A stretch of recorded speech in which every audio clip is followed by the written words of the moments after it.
What is your take on celebrity skincare brands? आप सोचो कि आप उधर बैठोगे with the crown on your head, then I don't think it's going to work. Vegan is also doesn't make any much sense in skincare. If they want to start a skincare brand, what should they be aware of? Don't do it. You fall, cry many times, you have no money many times, you are not prepared. People highly underestimate the impact stress and emotional distress can have on one. Your skin issues are symptoms of what the real problem is, which is inside your body, inside your mind. Dry, damaged skin, poor immune response, blood constriction, all of these things are the effect of that people's stress.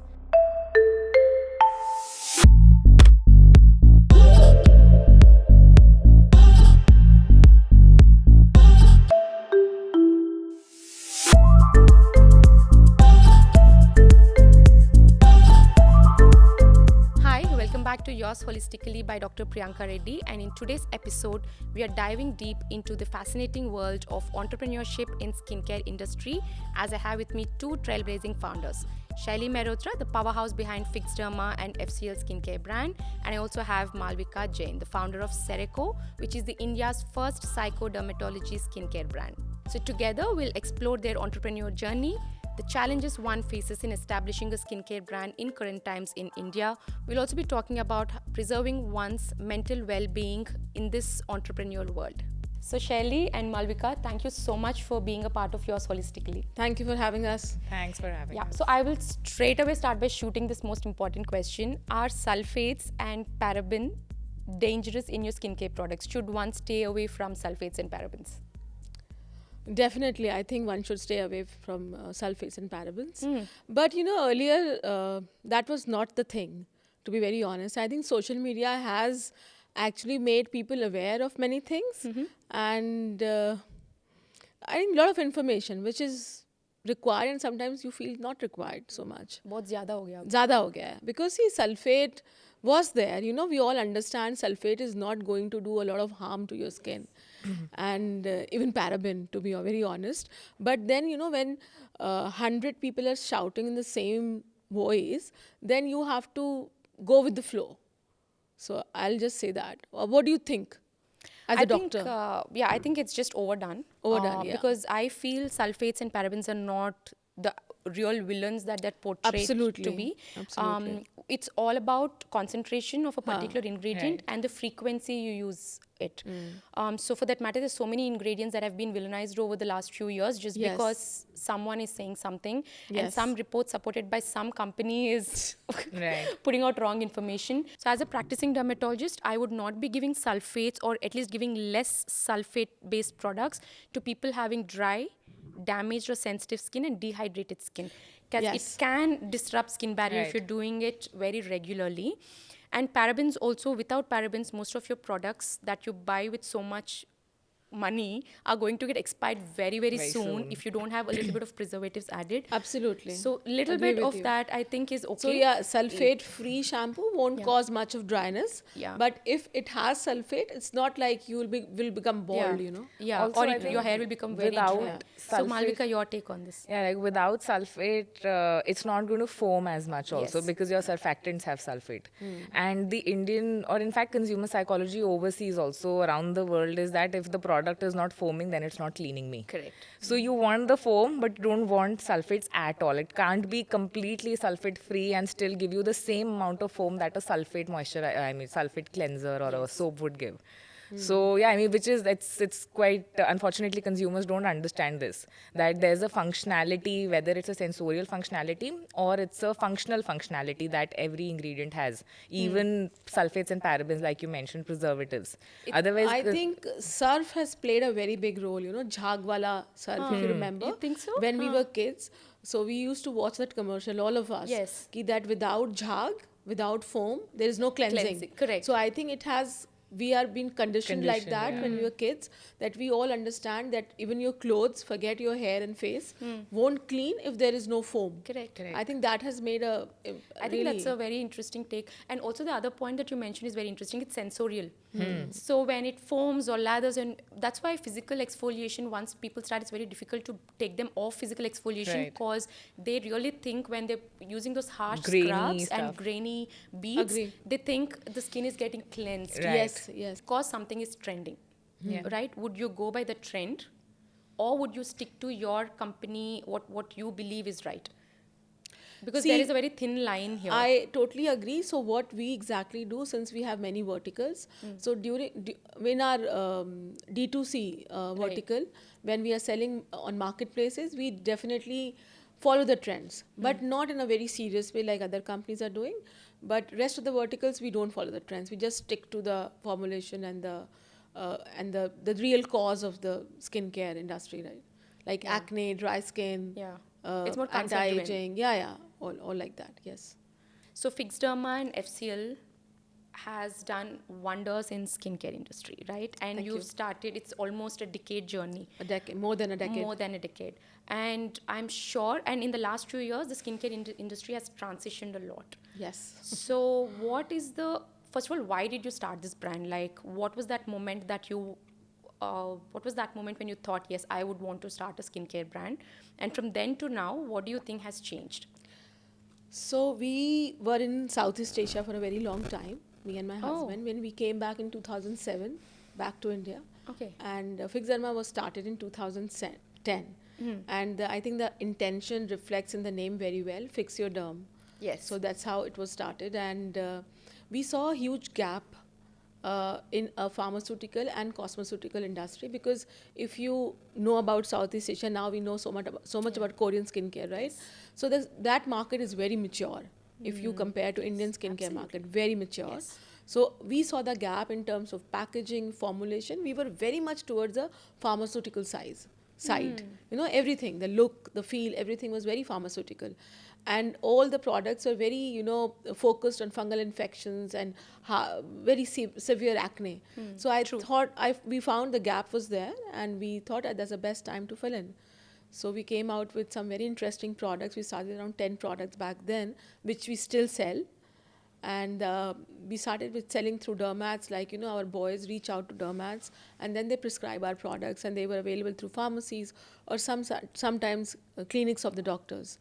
But what is your education or professional background, Shaily? Because how did you enter into skincare industry? I understand you came from a place where you saw so much advancement in skincare, but what made you pick this journey? Like, what made you pick this particular business? Yeah, so we are pharmaceutical distributors in Cambodia and Southeast Asia. Now I get it. Okay. And then I think more of exposure, reaching out. Yeah, now it's and obvious It's why. all about exposure. Yeah. And then we have our own manufacturing unit, which we started in 2013. And where is this? It's in Neemrana, Okay. on the way to Jaipur. Yeah. So it's a wonderful factory. Malvika, your journey from a lawyer to founding a skincare brand. So can you tell us how this happened? If I got a penny for this question every time Time, somebody asked you'd be me already this, rich. I'd already be rich. I would never need funds for the brand. I also come from family of lawyers. My dad is Oh, a lawyer, my lovely. brother, and now my sister-in-law. My brother just got married, and Right. even she is a lawyer. So, I think we need to be careful then, right? of course. Yeah, so actually this emerged out of a very personal incident. Oh. So during COVID, one is that the courts were shut, and I was a practicing litigation lawyer. Okay. And the courts were shut, so I had a lot of time to do other stuff, which usually is not the case with a litigation lawyer because it's a very nocturnal kind of a lifestyle. So I was at home and we lived in a joint family that time. So my cousin was experiencing extreme breakouts on her face, and she was also going through severe anxiety issues. Okay. So she was kind of, knocking doors of various dermats at that time, and to really no avail, her skin was not clearing up. Then finally, one dermat recommended, after doing an emotional consultation of sorts to understand what her issue is, one dermat recommended her to a psychologist and said that this flare-up could also be because of your anxiety issues. So then she visited a psychologist, and with the help of only anxiety treatment, her skin started clearing up. She did not do anything extra for her skin, and as her anxiety started easing out within the coming months, her skin also started clearing up. So we all were really shocked. Like, a skin issue is clearing up. It was so evident. So that's how I kind of started digging into this. I'm like, skin is actually only a symptom. Yeah, yeah. Your skin issues are symptoms of what the real problem is, which is inside your body, inside your mind. So I started digging into this, and then I discovered that there's a full science behind this. There's a science called psychodermatology, Yeah. which studies the connection between the skin and the mind and how closely they're interlinked. Absolutely. Because your skin is the largest organ of your body, and it's very simple. I mean, this is the analogy that I give to everybody. Your heart is the smallest organ of your body, it's the size of your fist. Yes. If stress can lead to a heart attack, it can have such a grave impact on the smallest organ of your body, then why will it not impact the largest organ of your body? It's that simple, actually. So that's how I started digging into psychodermatology, and I realized that it's a very relevant problem. And there's nobody in India who's talking about this. In fact, globally, this is buzzing. I mean, there's a lot of talk around. We have been talking about it always. I think in each and every podcast and every time we talk to doctors, we always talk about skin health. Yes. Right. Then skin care. There's a Yes. very thin line between skin care and skin health. Absolutely. And skin health is absolutely holistic. And that's why yours holistically Yeah. Yeah. we've done that because it's never that one cream Yeah. or that No. one It can't be only treatment or that topical. one food that's going to change. It's about all of this coming together in a holistic manner Yes. that is going to make you look and feel a certain way. And especially Right. in No. case of acne. Absolutely. Yeah, no, yeah. Case of stress acne. acne is a very real thing. Very I mean, real you're thing. a doctor yourself. What do you think about psychodermatology? I mean, because I'd love to know your thoughts So on the it's concept. sad that it's still not a very well spoken about or exposed field, and people highly underestimate the impact stress and emotional distress Mental can have health, on one yes. person. So I'm very happy. That's why I was very excited to bring you onto this podcast also because I wanted to bring this very important subject out. So the thing is with psychodermatology, the basic is that why the skin and brain are so well connected Right. is because they come out from the same layer called the ectoderm. So they originate from the same embryonic layer. That is why they're very closely connected.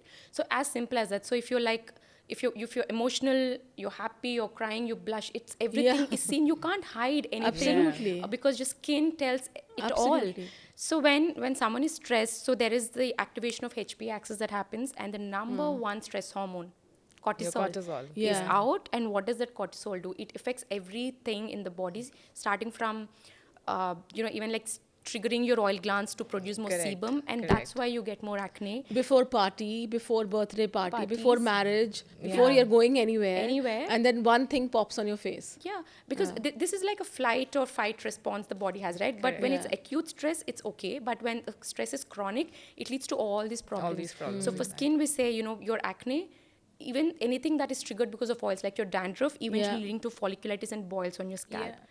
Dry, damaged skin, Yeah. poor immune response, blood constriction, all of these things are the effect of that simple stress. Right. Right, which is not simple. That's the That's whole what point. I mean, as Right. consumers, we do understand. We all reckon that yes, I'm having a lot of hair fall because I'm stressed. Yes. Is the same thing happening to your skin? Yeah. Exactly. Whatever you've mentioned, your oily glands, your sensitive skin, your acne, Right. everything is triggered because of stress. Diseases like psoriasis, eczema, So- which yeah, are all yeah. linked to immune responses, Right. are all at its peak when you are stressed. Stressed. So the number one thing, that's why even at DNA, which is my clinic, we have a program called DNA 360. Yeah. So when someone comes to us with acne, and when you do the consult, you know whether the person is having just genetic acne or it is Yeah. their lifestyle factors that are Yes, contributing to yes. it.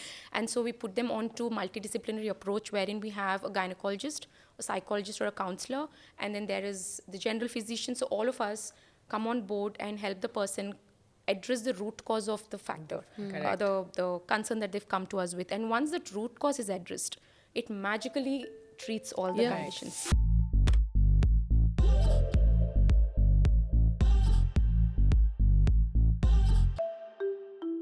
Okay, so coming to the segment on entrepreneurship. Both of you, you've just started, but I can already see you're doing such amazing job, and you're sort of a veteran who has taken the market by storm. Because I'll tell you something, Shaily. Even before your guys approached me for FCL, And Fixderma, and yes, Fixderma, I already heard about the brand. We started using the products in the clinic, and there were such unique formulations which were Yes. not in the market. Like you have body washes with salicylic acid. You have a very mild salicylic acid based shampoo Yes. that works very well for people having little bit of oily scalp but not Yes. too much, Yes. because most of the products available are having very harsh or high percentage of salicylic acids or ketoconazole that will end up drying the hair and scalp. So this is very mild, which will just do the job for slightly oily scalps. So there are so many products like that, if I have to name, which were very unique and not widely available. So who is the brain behind this? Do you have an R&D team, or where do you draw the inspiration from? So actually, it's a more of a teamwork. So one, I travel a lot, and then again, you people, it's all the dermats, right? Feedbacks. So yeah, we go to them, we reach out, our team reaches out to them, so they come back to us. Okay, this is a problem. I remember when we launched salicylic acid body wash and body spray, it was very new. The spray, yes. So yeah, I KP love is it. such a Yeah, such a common widely common Yeah. problem, right? Keratosis pilaris, but not many people know about it. It's called, and in simple terms, you can call it body acne, right? Yes, So a yes. doctor told me actually in Gurgaon that we don't have a product for it. So what we do, you ask them to use an anti-dandruff shampoo because there's nothing available.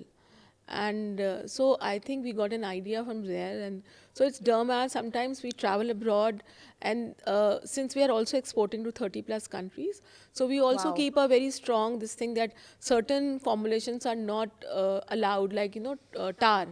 Yes. It's very good for dandruff, but But it's then we very changed it with shale sulfonate. Yes. So we keep doing all these things. Sometimes I feel we are too innovative, come too early in the market with products. Market is not ready. But then but since we are selling through dermats, Yeah. so we. It solves our problem because certain dermats are very happy about it. Like, we were really looking forward to certain solutions like, like Nigrifix and Nigrilite for nigric and acanthosis. Nobody was talking about it before. So we were the first company. And then a foot product we have, Fubetic, which is for diabetic patients who have, because foot problems are beyond crack heel, Correct. right? Tingling, Yeah. you feel it's hot feet, cold feet, and itching, tingling. So we thought we should come out with a foot cream which is beyond crack heel solution. So we keep bringing out new innovative products. So it's definitely R&D, and I'll also give some credit to these companies who are coming to India, multinational companies, and they come and they give very good presentation in the office, and they have for this ingredient is for this indication. So let's plan it. So yeah, that's how. So it's a very this thing approach towards it.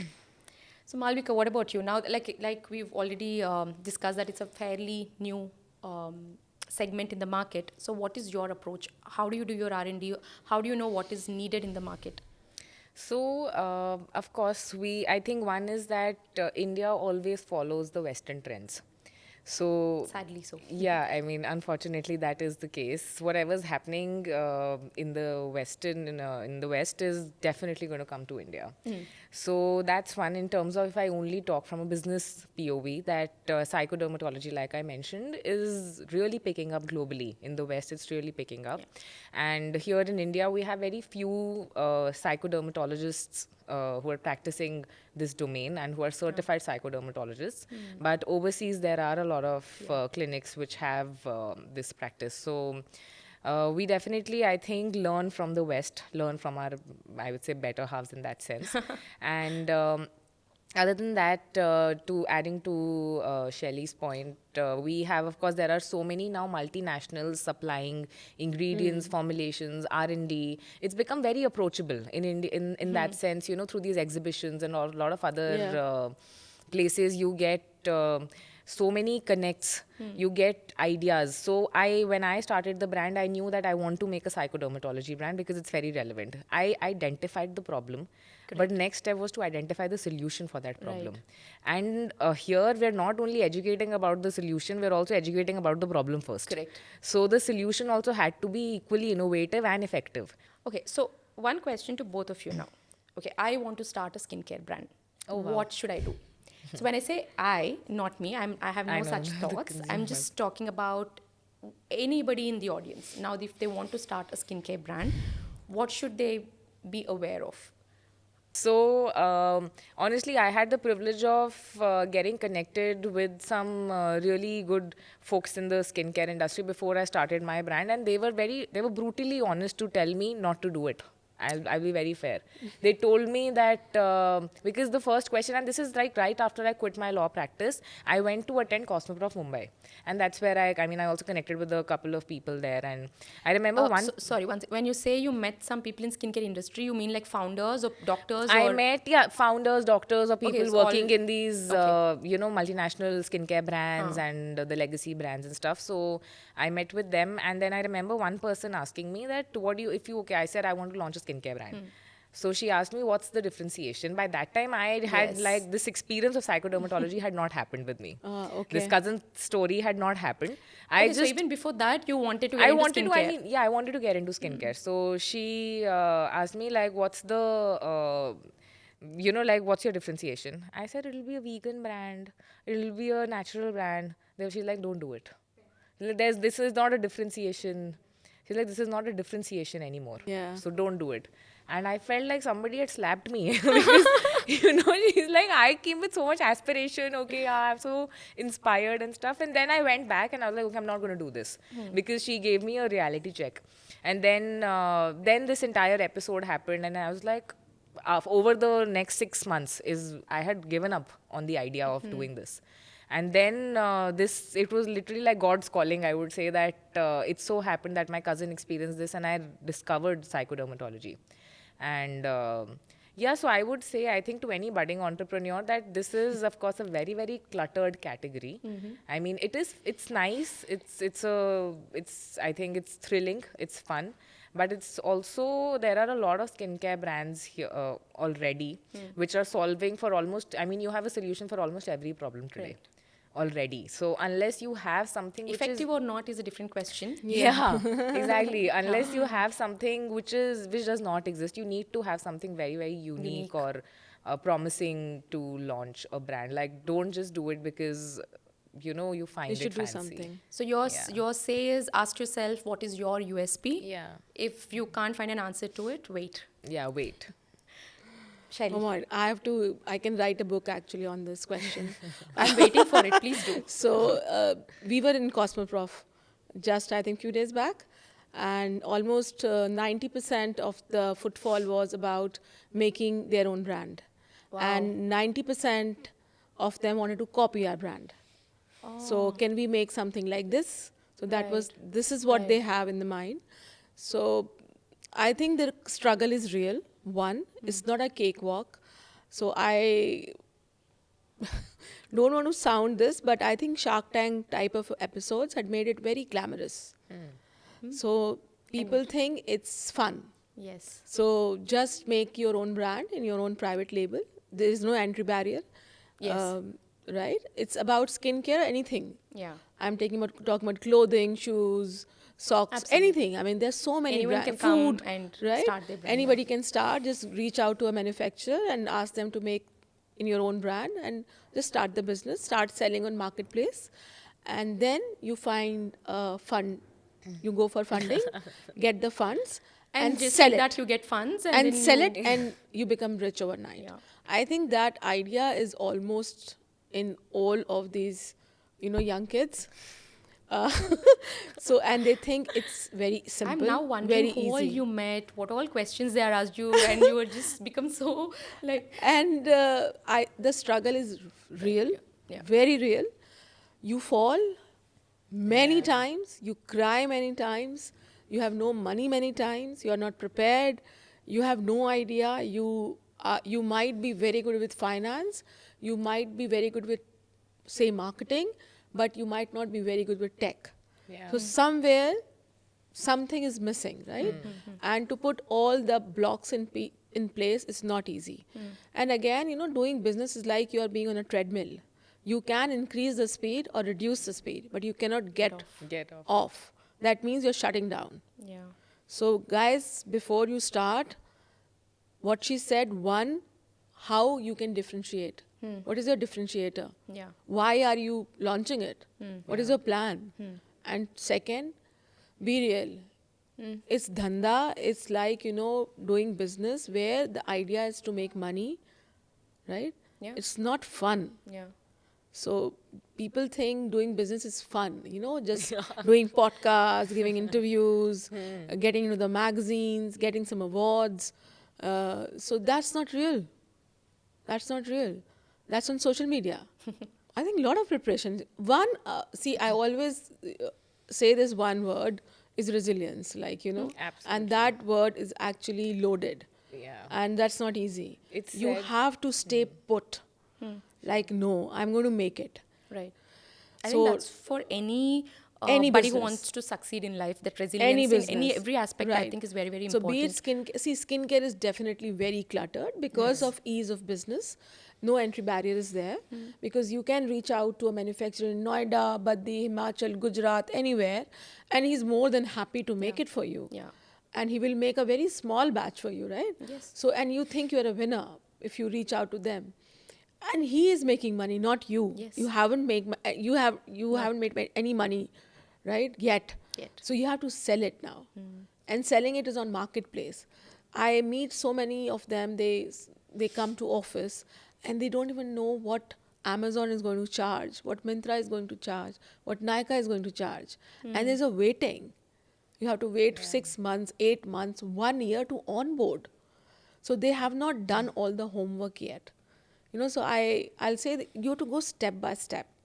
Differentiator, go work somewhere for some years. Maybe 1 year, 2 years. What sort of workplaces would be ideal for Any somebody? if you want to start, let's say on marketplaces, you want to be a D2C company, Right. go and join a company where you can handle marketing or sales there. Then you will learn the nuances. You can see what are the real struggles, and then still if you think you can, then go about it.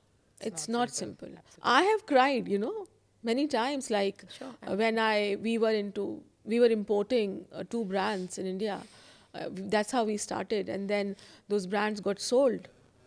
That time it was such a new thing for me that even brands get sold. Like in India, people pass on the brands, right? Pass on Yes. the business.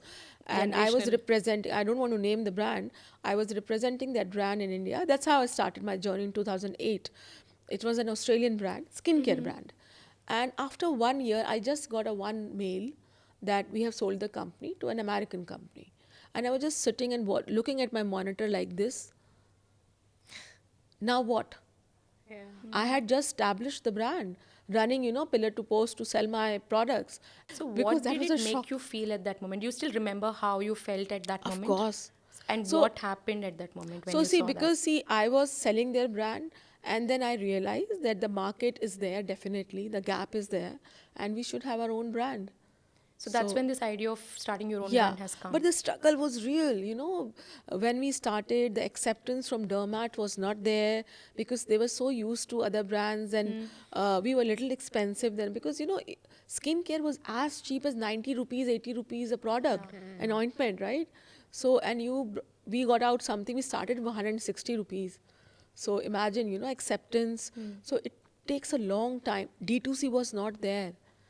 So this is like very easy business, to be Can honest. you tell what D2C is for people who are listening and who don't know what D2C So is? D2C is direct to consumer. So direct to consumer, you are on marketplace and you are reaching out to customer straight away. Yeah. And through dermats, we reach out to dermats and dermats prescribe our products. They go in the market and buy through a pharmacy or through their own clinics.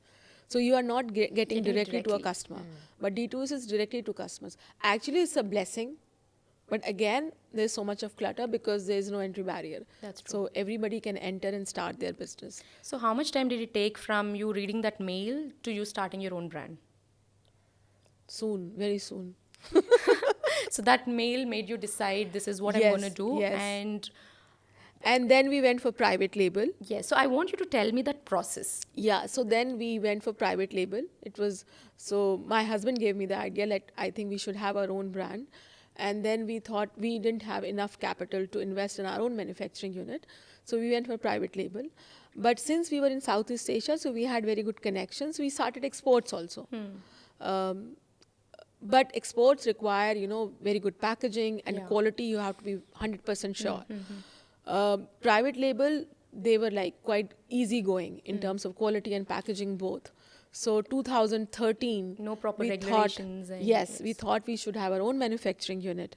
So we started with a very small unit in Nimrana, and now we have 2 huge units around 60,000 square feet of manufacturing area. So I think it's a step by step, and you have to be extremely patient and just keep going, keep marching ahead, That's the mantra. Absolutely. So, how much does it take in capital for someone who wants to start their own skincare brand and have ethical way of doing it? So, I'll tell you this.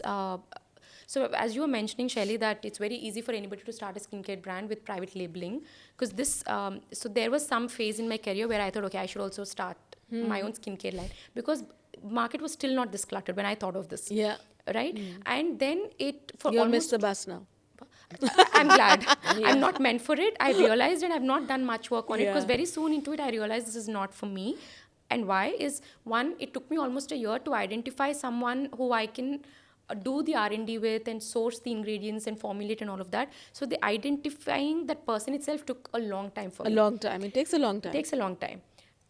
To where do I manufacture and what do Right. I do, all that thing took some time. And then somehow with my firstborn, it just took a backseat. And then later, post-COVID, I think after the first wave was sometime, I remember, there were this company, people who had come and told me, and also the other thing is, if back then, if I wanted to have my own skincare line, and if somebody else is manufacturing it for me, I had to order like 10,000 to 20,000 Yes. units minimum. Right. Yes, yes. And I, being a single practitioner in my clinic, where do I sell so many units? Absolutely. Right? So that it was... depends on the packaging you choose. Not just packaging, Shaily. They said the minimum you have to order is place an order of 10 or 20,000, depending on the product and in formulation. Yes, yes. So I said, I can't do this. So I have to find a vendor who will be able to give me lesser number of products. So then, lesser number of units. So then this happened. It took a backseat, and then this guy comes to me and say, "Doc, now how many were like 5 units बोलो आप 10 unit अरे, बोलो कितना my भी आपको goodness. चाहिए हम आपको दे देंगे and it is just in 10 days we will deliver everything So to where you." was he going to make? In mixer grinder? At home? No, listen. I've heard of this story also. Somebody making in the kitchen. Oh gosh, oh my gosh. So these are home products, na? People sell like homemade. Yeah, so I have Homegrown so brand. this Quite person literally. came to office and she said that she's making wonderful skin. I mean, it was like all on her own, it was self-proclaimed like she's Yeah. very good at it, and she's making these products for 2 years now, and she sells in her own place where she stays in her own society. And I said, so where do you make it? She says, I make it in the kitchen. I said, wow. She had a mixer grinder and she was buying all the ingredients through Amazon. Wonderful. And interesting. So they are very They are. interesting. Yeah. So he comes and tells me this is what. So now we'll give you like 10 units or 20 units. You tell me.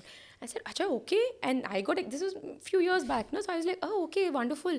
The stupid, naive us, right? So I told him, okay, see, there is this formulation I'm very keen on getting into the market, like, because this is my pain point. I want to treat patients for this concern. So for this, I need this formulation. If you can help me formulate this and make a successful product, then we can collaborate. 2 months, 4 months. He didn't come back. No, he comes back every time with some product, but it never works. Yeah. It was not working.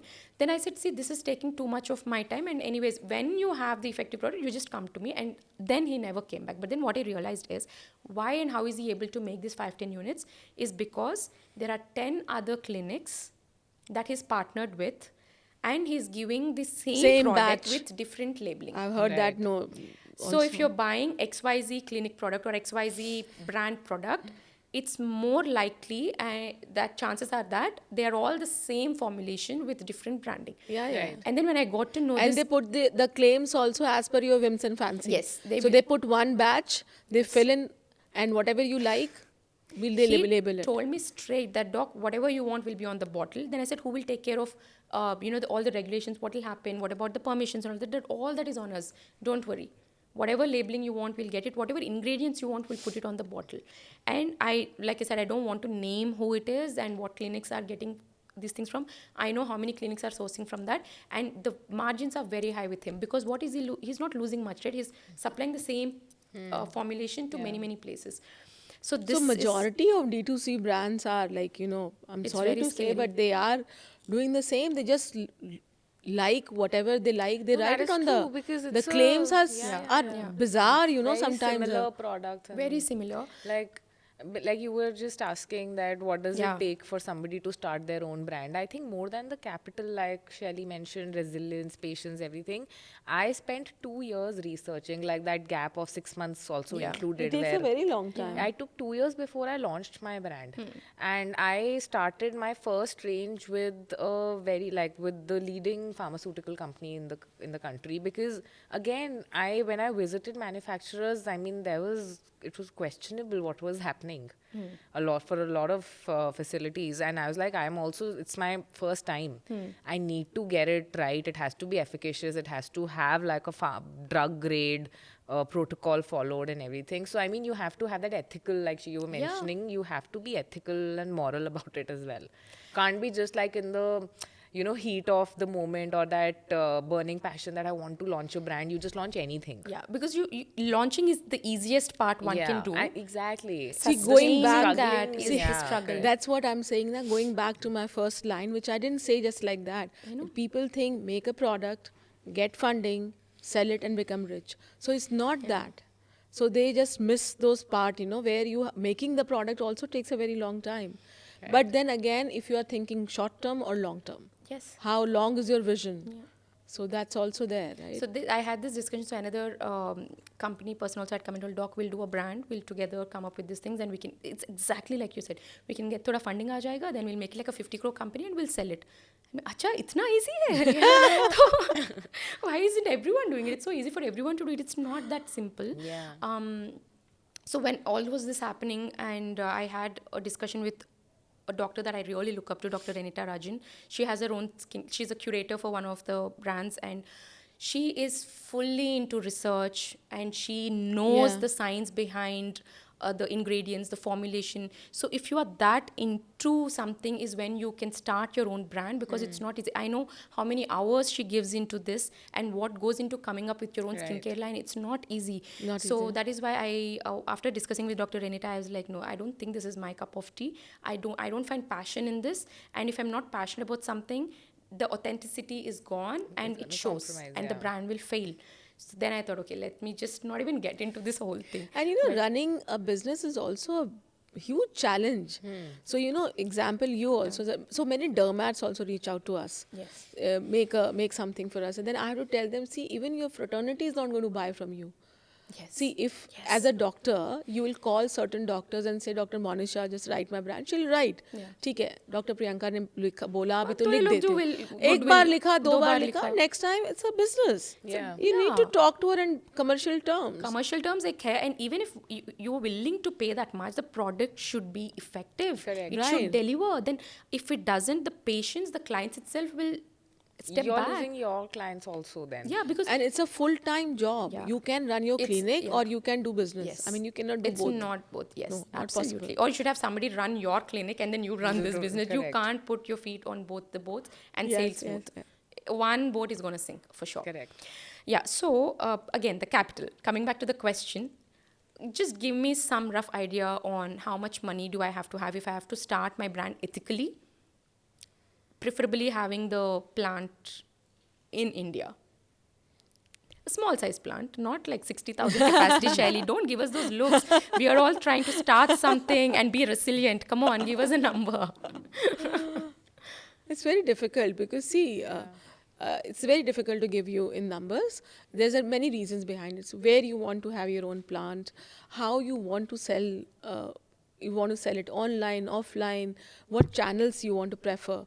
Then how long is your ROI idea, right? Yeah. Break-even idea. So it all depends on the person. Like, what is the actually idea all about? You want to come out with a certain 5, 10 products at certain problem. I feel at least if I know it's really difficult because there's so many Yeah. variables involved. Absolutely. So many variables. Very in difficult terms to of say. how you want your product to look like. For example, if there are also brands like Priyanka Chopra's brand, the hair care brand that Yes, she started. Anomaly. She Anomaly, yeah. She marketed by saying that. That we've not spent anything on the packaging and Yeah. we've spent everything on the formulations. The packagings are very simple. It's a plain, absolutely Yes. plain bottle with black and white label or something. Yeah. So, it looks like a water bottle. It's that simple. Yes. So there are a lot of variables. What's your aspiration for how your brand should look? Because your packaging will have a certain cost. Then if there are of course ingredient specific brands, like Ordinary is a brand, for example. Yes. There are brands like Ordinary which are very they sell on one or two key active ingredients. Yeah. If that's the kind of a product you want to have, or you want to have, like, there are brands that do multi-active ingredients, multi-active formulations. So everything is variable. It really depends on the proposition, on what you're trying to sell. Like for me, if I say without quoting, because I can't quote an exact figure. It's I very understand where difficult you're coming from. because I he's understand selling what on you're saying. Amazon. You Yes. want to promote it on Amazon. Right. You want to reach out to a certain number. How much you want to spend? It's Like, I not mean, as simple as that. Yeah, as in, even if you kind of park the marketing cost for starting, at least, I mean, how till launch, pre-launch you're talking. Yeah. Even pre-launch, I think for me, a lot of time and money went into the R&D of my proprietary formulations also. I have 2 proprietary formulas because we also do nutraceuticals. Okay. So it took a lot of R&D to develop the right formulas, and then applying for patents and to make sure that it's an innovation. So it really depends on now this, even if I didn't apply for patents, it didn't mean that I was not ethical. Correct. I'd still be ethical. Yeah. So it really depends on how far you want to go Actually, I with get this, it, or what because your if someone proposition asks is. me how much would it take for you to establish a skincare clinic, it could It's very be, difficult very for you to, difficult right? put a number. What It could be size on of what clinic, lakhs, which it could be area anything. want to start. It all depends what kind of machines you are planning to do, Right. whether you want to go into aesthetic dermatology or just simple. It's all, I think, But I personal think choice. people who have, like, say 1 or 2 lakhs also can start a basic skincare brand with few products and start working on it, because that is how much I was supposed to spend with this guy who approached me No, to no, do no. I that. don't 2 think lakhs so, is yeah. nothing. Nothing. I don't think Nothing. so either. I think 2 crores is nothing right now in the present scene. Okay. Because see, you have to advertise, right? And there are hundreds of skincare company who are sitting there, right? And you are one more entry, and they won't let you stand even.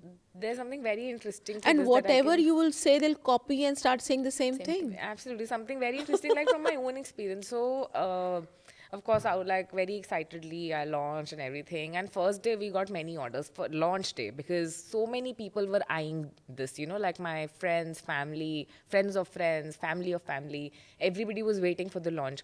So first day we got good number of decent orders. And I was very excited. I'm like, we're just going to now, this Kill is it. going to, yeah, we're going to kill it. This is going to fly off the shelf. What a brand I've launched. And second day, no orders. I was like, everybody I knew has already bought it. Second day, 0 orders.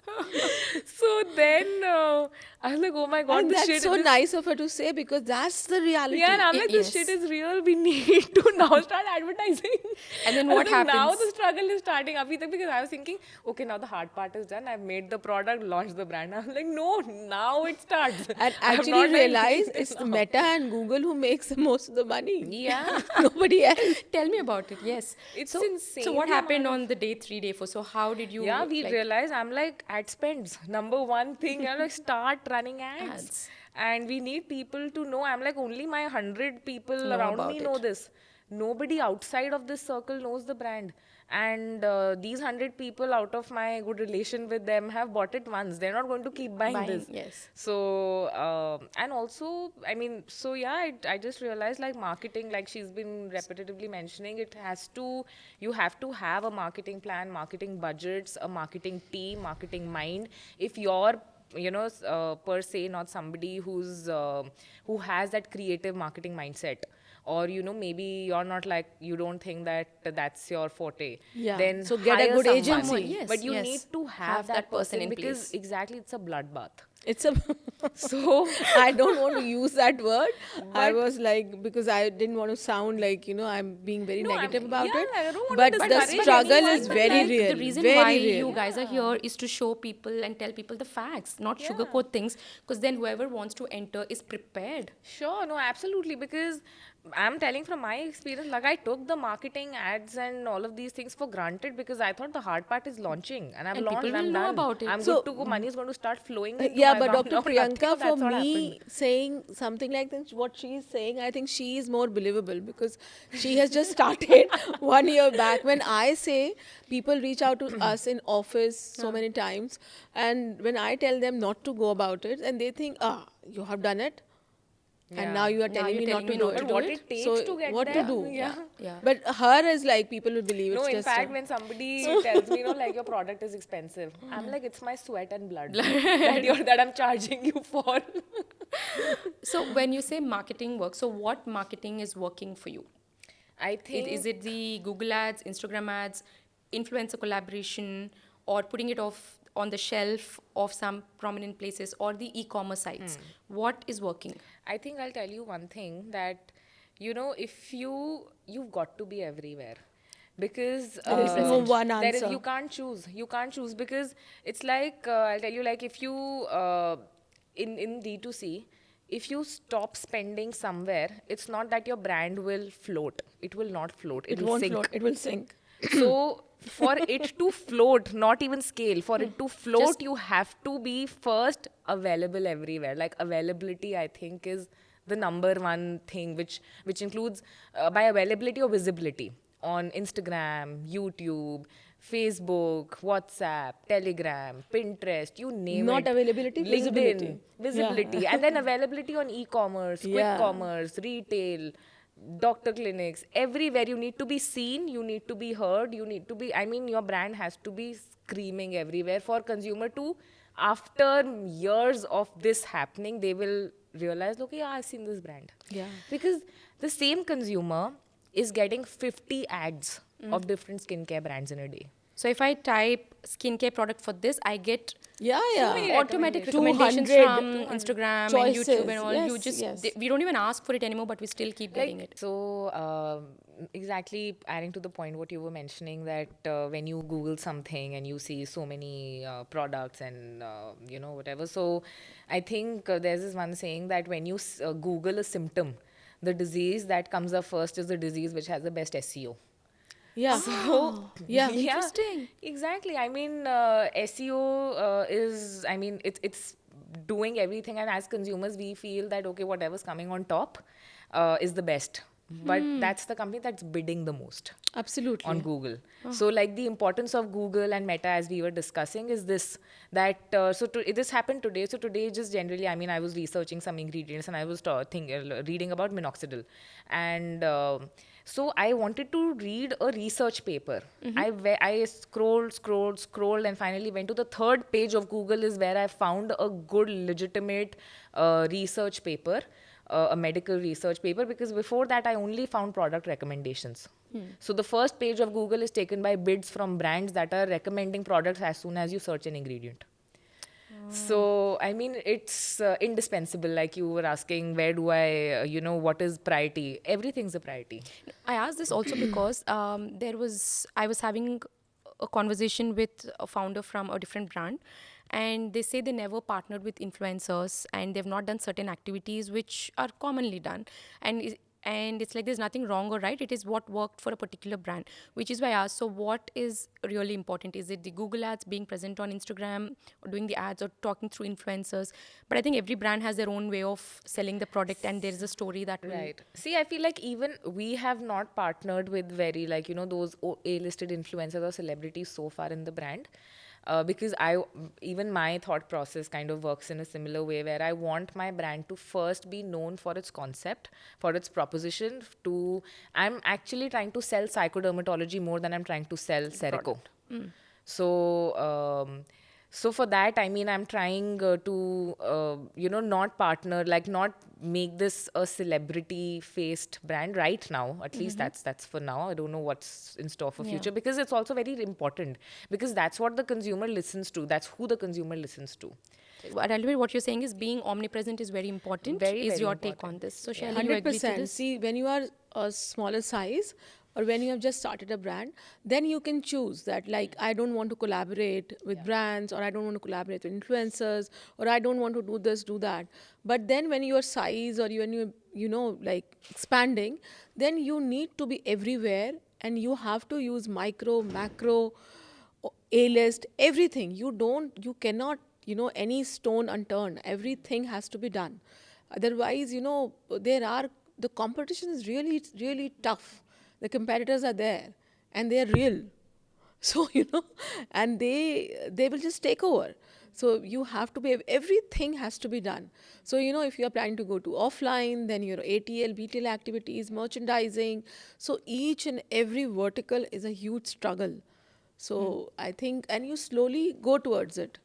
So when we speak about anybody starting a brand, what is your take on celebrity skincare brands? Because now that's also become very common that celebrities are launching their own skincare brands. So what is your take on this?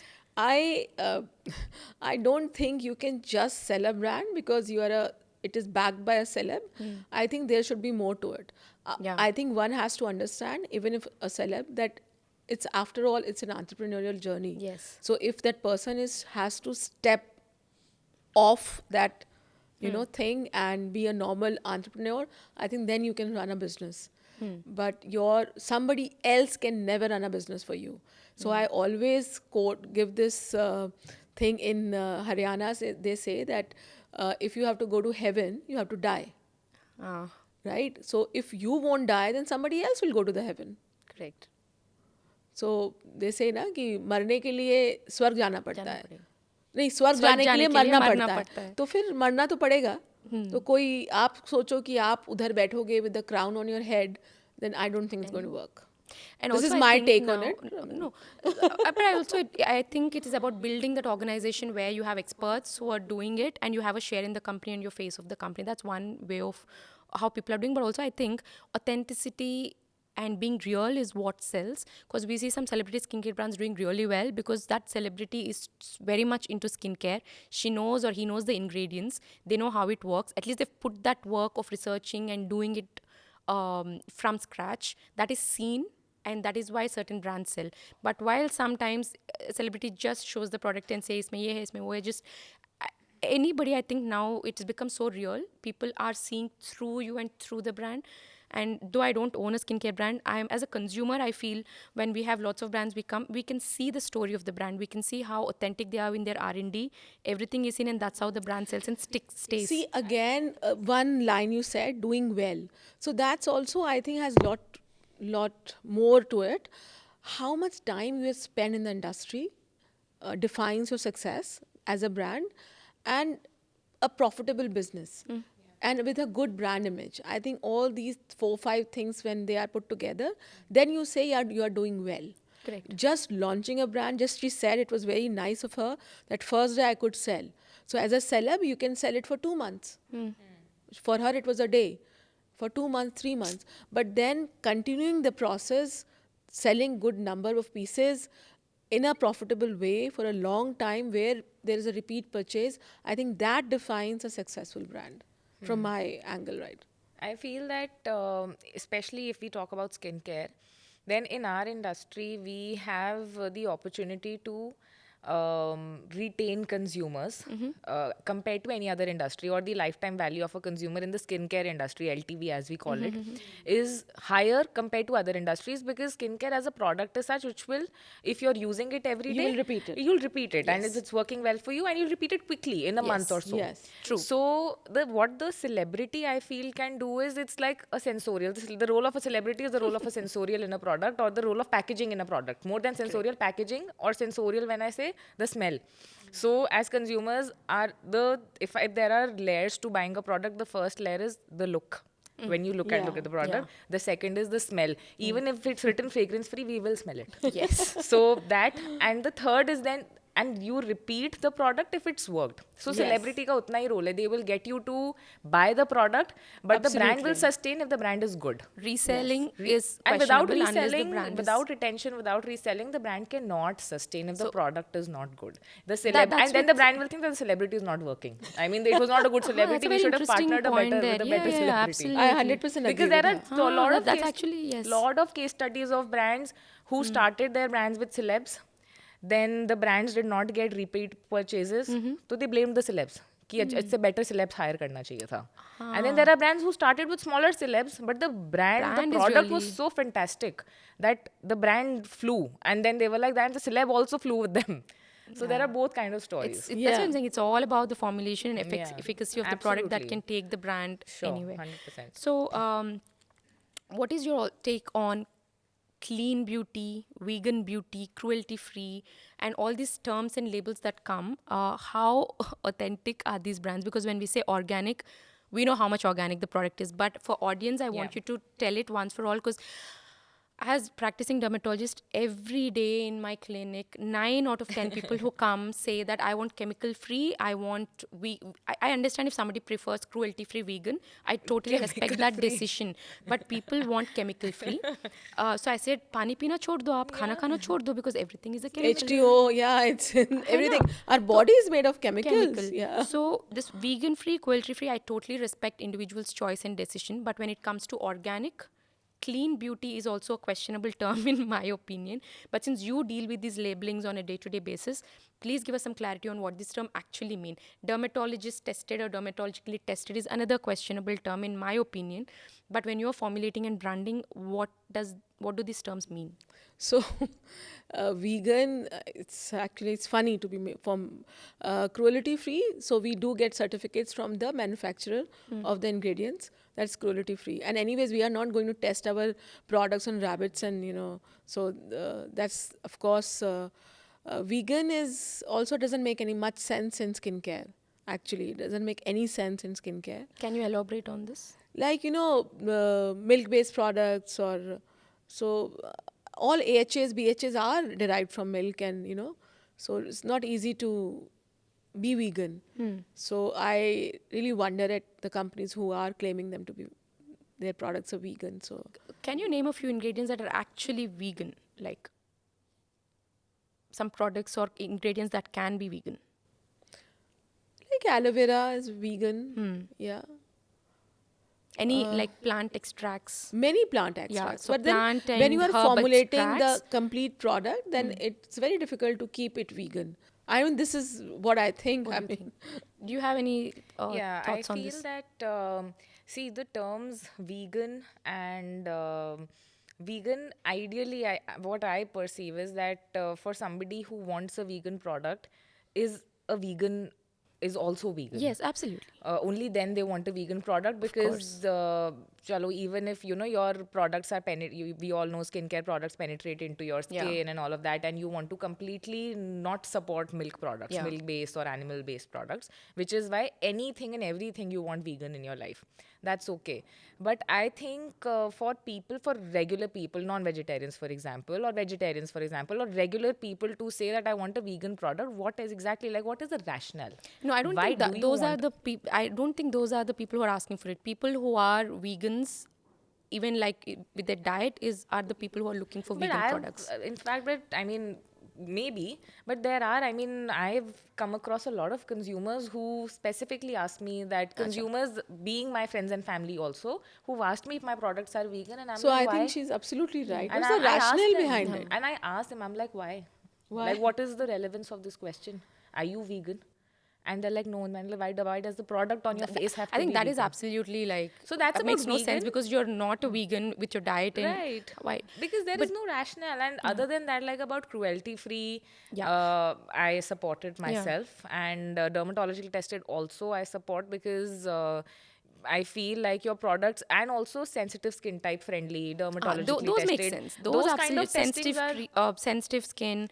What do you say, like non-comedogenic? Yeah. And then you have sulfate-free, paraben-free. anything, These are all making all sense, the tests but that have a direct implication on the efficacy of the product must be done. should be mentioned. But like even sustainability to that extent, I really support, because I mean we all know all the global warming and this and that. Yes. And yeah, so all these are, I think, absolutely fine. And in clean, like you said, I think clean beauty has many definitions. So the definition that I support is transparency. It's more than, I don't know, like more than veganism, although coincidentally my brand is also vegan. My all skincare products are vegan. Oh. But honestly, it's it's a coincidence. My focus was more on efficacy and natural products, like naturally derived ingredients, than have a vegan ingredients. But it so happened that it came out to be all vegan only.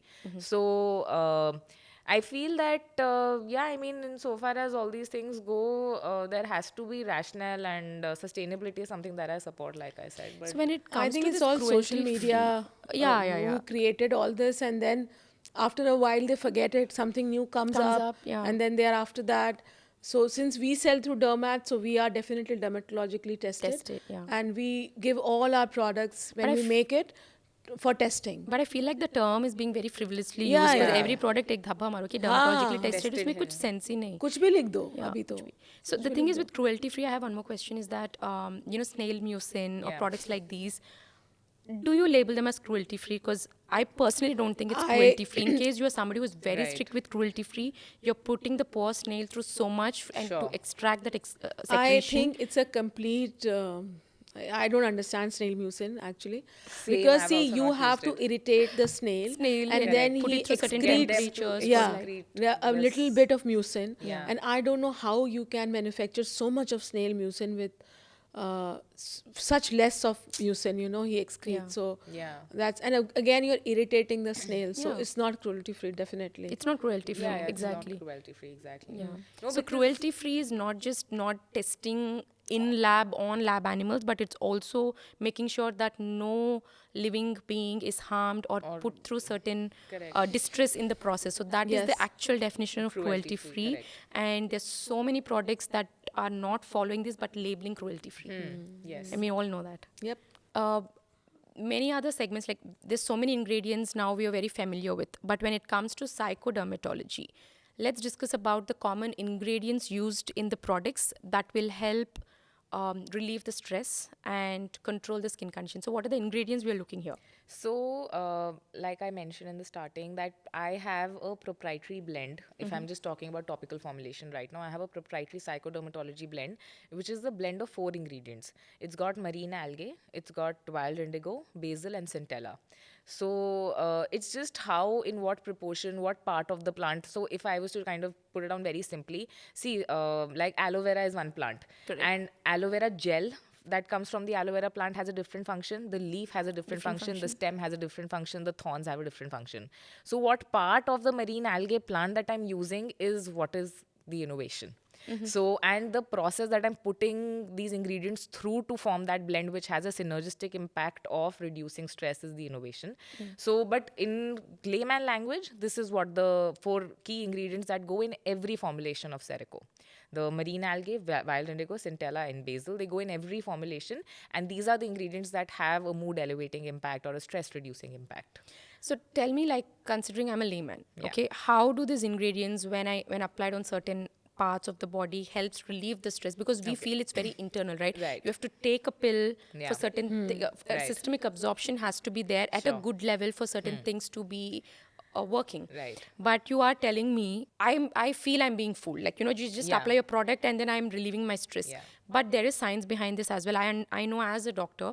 But then when you tell XYZ layman telling that you apply this, your stress is going to come down just like that, I will not accept. Right. So there's So I know that's a challenge for you as a brand Yeah. also. Or again, it's not just about your brand. It's about psychodermatology as a domain. as a domain in general. So how will these products really help? Yeah, so this is something, again, the mechanism of this is something that I always kind of explain to a lot of people, which is that, so we have neurotransmitters on our skin. Neurotransmitters are your brain's message carriers. And they are present in the maximum concentration on the surface of our skin.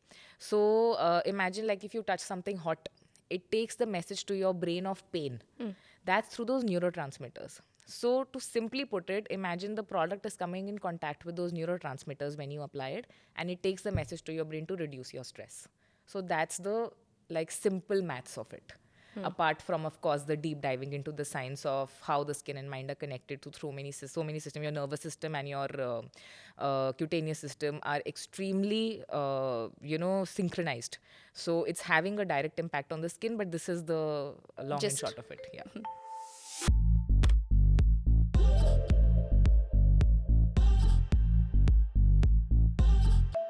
So one very important segment I would want to touch upon, and that is why I started yours holistically, because everything has to be looked at a 360 with a 360-degree lens.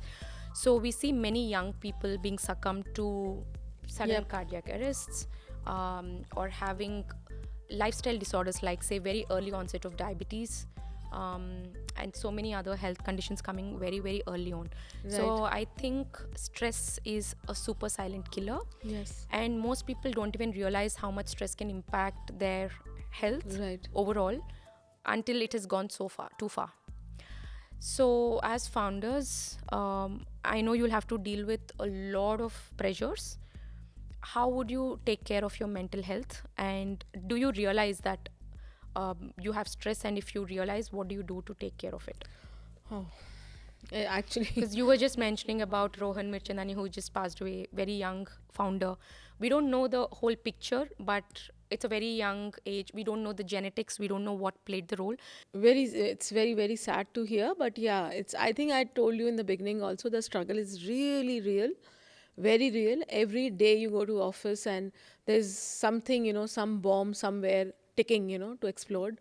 So so just telling her that she has just started, but even you, after 15 years of the journey, where she has certain number in her mind, we all have in the beginning, where you want to reach, then the number becomes from 1 digit to 2 digits to 3 digits, and still you feel you have not done enough. Because even if you feel you have done enough or you have done quite well, there are people or in the news or social media where you keep feeling that you have not done enough. You are still behind the race. And So why is that? That's because of comparisons, or the numbers you lot see of on papers, or comparison, like you lot were of mentioning, or comparison, directly, indirectly. There are people or the news. You keep feeling that you have spent so much time in the industry, but still you are like far behind in terms of numbers, in terms of your presence. And I think it's all it's about person to person also. But even I take a lot of stress. I have a bad habit of getting really stressed. So I work out in the morning, every morning. I make it a point to work out. And I try my best to not so much, not think about things so much. But then, overthinking is, I think, it's with all of us. I think women, we always overthink a lot, maybe. So I think the correction is always there. You can always uh, undo. But then, I don't know. We so are trying one our is, best. there is one thing that is something that you don't miss, is a everyday morning workout. Yes, yes. So are there any other practices that you indulge in to keep your sanity? So I keep changing, I do yoga sometimes, and I do sometimes Pilates, and I go for gym. So I walk with my dog a lot. I have a beagle. So I keep changing. But yeah, I try my best to de-stress myself. But I have to tell people that actually the struggle, the problems are really, there. So it looks very glamorous and nice that you are going to office, those name CEO, founder, startup founder, and all those words, powerful women, entrepreneur. I mean, These but are the words that are usually yeah, associated with, the yes. lady boss, and that's funny. I find them very funny, to be very I honest. just don't like that term at all, lady Yeah, boss. I find them What very does it even funny mean? because I Yeah. think I always, But- many times in so many interviews, they ask me that what challenges you face as a woman. I think it's for the Everyone. same. It's Really? very, the stress is very gender neutral. It's for both of could us. be general neutral, but do you really think women and men entrepreneurs have the same settings? See, Indian men definitely have a above, they have a better this thing because they are not answerable or accountable to so many, but we are. Uh, but I have to tell everyone that struggle is really real and they should think about it because, and the stress is, of course, Yeah. What there. about you, Yeah. Malvika? I think, of course, like first of all, I'm very glad you asked this question because whoever's ever interviewed me or wherever I've done podcasts, I've never been asked, like, nobody's talking about the mental health of Yeah. founders. Everybody's only discussing your CAC, your USP, your AOV, your ROAS, all these things we're getting asked day in and day out. Nobody's asking, how are you? Nobody's asked me this. And but yes, like entrepreneurship is a very lonely journey, which is Of why course. we're Very lonely. yeah. I'll So give you 2 examples. Let her finish right, first. so Yeah. we hear so many distressing stories, like you just mentioned about this Rohan. Epigamia's founder. Yeah. It's very, very sad and disheartening Yeah. to know of something like this. But I feel one is that you have to, from day one, know that you have to prioritize yourself over everything as a founder, because we forget ourselves, we forget fun, we forget everything. One another thing I said is, start calendarizing your fun like you calendarize your meetings. Schedule fun for yourself. I started doing that. I think it's come down. It's Today's come to timeline has that. come to that. Yeah, because otherwise I will always prioritize. There will be something, because Always there. as founders we're only doing disaster management. That's our role. We do nothing 100%. else. We come to office and Or I'm just managing firefighting all the disaster. time. Yeah, it's only that. So there will always be something urgent, always be a delay. There'll always be something which needs to be done now. So but you still have to calendarize your fun. Like, okay, this day and this time was earmarked for me, and it's like how I would not miss a meeting. I'm not going to miss this. So that's one thing. And of course, it has to be a sustainable lifestyle. You cannot be working around the clock and, expect to earn a lot of money in the first 5 years and then feel, okay, I'm going to retire. वो नहीं होता. Like she's saying, वो push होता जाएगा. 5 will become 10 years, it'll become 15 years and 20 years, and it'll never be enough, because those single digit to double digit to triple to 4 to IPO to what not then. This is something that we hear a lot. Ki, I want to work for till I'm 40 and then I want to retire. Yeah. But that's not going to happen, is That's what you not guys Yeah, are I saying. mean, it has to be sustainable from day one. Like, you See, have to have again, your it's workout. person to person. Like, what kind of a person you are. Like, I always say I'm a very ambitious person, super ambitious person. So you can't. Again, you said about man and women, right? So again, it's men are also like quite happy with what they have achieved, or so I am, and I don't think there's anything wrong being ambitious. Yeah. So it all depends on you. So coming back to that part, like, it's a very lonely journey. So I always meet my friends who say, oh, one day you're in Goa, one day you're in Mumbai, one day you're in Bangalore, one day you're in Turkey. But you're alone there. And it's You're disrupting having, your system. Yeah, and yeah. you're having Disrupting your dinner alone. everything. Yeah. Your team is having a better time with you.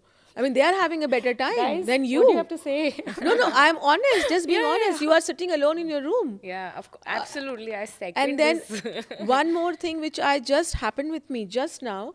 So I came to office and I had 3 very bad news from my team. Like, one was like we had a crazy outstanding and it was not coming because the person was not there. The second was my team has left because of some other misunderstanding. 2, 3, 4 came, like, one by one. How much can one take? Yes. So I was just sitting and I was like feeling as if my, it's going to blast into pieces, my head. And then and thanks to my brand team, they came and they said that you have to go somewhere to speak. And and one thing, as an entrepreneur, we develop this very bad habit of not saying no. I don't know from where. So I didn't say no and I just went ahead. And later on, I came to know it's not a panel discussion. It's like I have to speak alone on the stage. And with that mindset, and you won't believe, I spoke few lines and then I just went Zoned out. and I just stepped. And I felt so embarrassed. And it took me like few days to get over with it. I was just thinking what they must be thinking, about me. And I was, on the back of my mind, it was like, oh my God, how I'm going to solve those problems which I've just faced. I'm And going it to worry keeps, about what just तो happened. ये आप business start करते हो, business में कहीं भी पहुँचते, चलता रहता है. It's never going to stop. बस उसका shape, form अलग अलग हो जाएगा. So this one, when you said you have to put even your personal things in a calendar, I was watching a podcast where the Netflix, or I was reading somewhere, the Netflix co-founder said this. Every Tuesday he has a dinner date planned with his wife, and 5 o'clock he's off. So if somebody has to talk to me about something very important, 4:55, they have to come walking to my car, and nothing can come between Right. my Tuesday dinner date to the next Wednesday morning. Nothing at all. So I'm you have fully to be a off. Netflix founder then. You are Fixed Dramas and FCL founder, and you can have the luxury to do that if you want to, Shaily. Come on. Okay, guys, Yeah, let's quickly. get into the fun segment now. I'll ask you some rapid fire questions.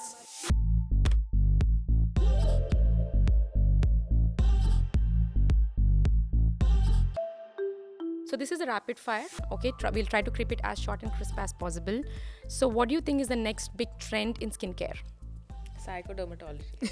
Wow, true founder spoke. Yeah. Tell me, Shaily, what according to you is next big trend or a trending ingredient that's going to be in the skincare industry? I think trends keep coming and going. So the real problem would stay. So I think that's what we solve. Okay, I think it's multifunctional products at this point, which are sort Yeah. of like trending because everyone wants to cut down from the 10 step to 1 or 2 step skincare routine. Definitely. So that's one. And what's one skincare ingredient or product that you cannot do without? Hyaluronic acid. For you, hyaluronic acid. For you? I can't do without my cleanser. I think I need to have a cleanser with me at all times. Wonderful. So can you describe your entrepreneurial journey in one word? I think I can answer that for you already, but tell me one word, Shaily. Let her answer. Okay, first. one word for your entrepreneurial journey so Insightful. far. Sorry? Insightful. Insightful, yeah. Wonderful. Exciting. Exciting. Yeah, I want to. Oh, I'll give you one more chance if you I can come up want with to sound positive for everyone. Okay, so I would take that. Fine. Yeah. Okay.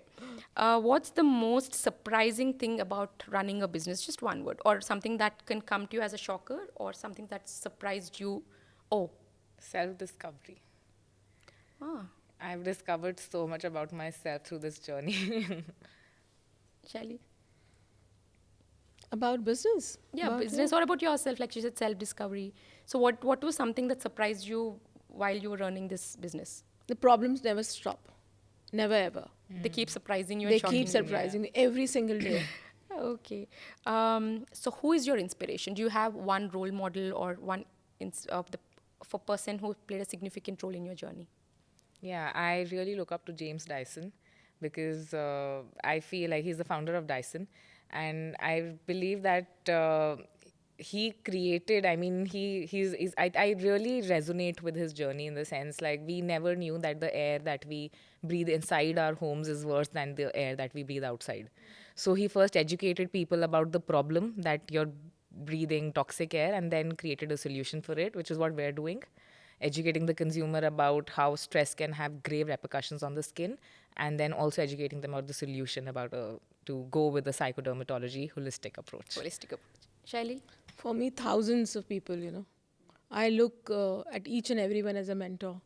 Like people who have discovered something or who have reached at top level, top executives, anyone to everyone. I think you can take cue from Something everyone. from everyone. Everyone, yeah.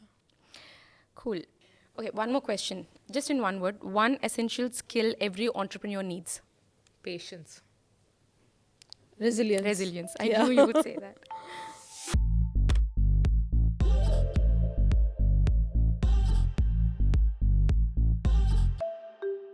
Okay, guys, so now yes or no segment. You cannot say anything, you just have to show yes or no. Okay. So, do you think social media influencers can shape skincare trends? Yes. So, as skincare formulators, do you vouch or recommend DIYs? No. Any DIY that you think will work? At least thoda sa. Nothing at all. Aloe vera? I mean, that's like Freshly one squeezed basic. aloe vera freshly can squeezed somehow. aloe vera. No, Only aloe vera because- you pick the right ingredient or water.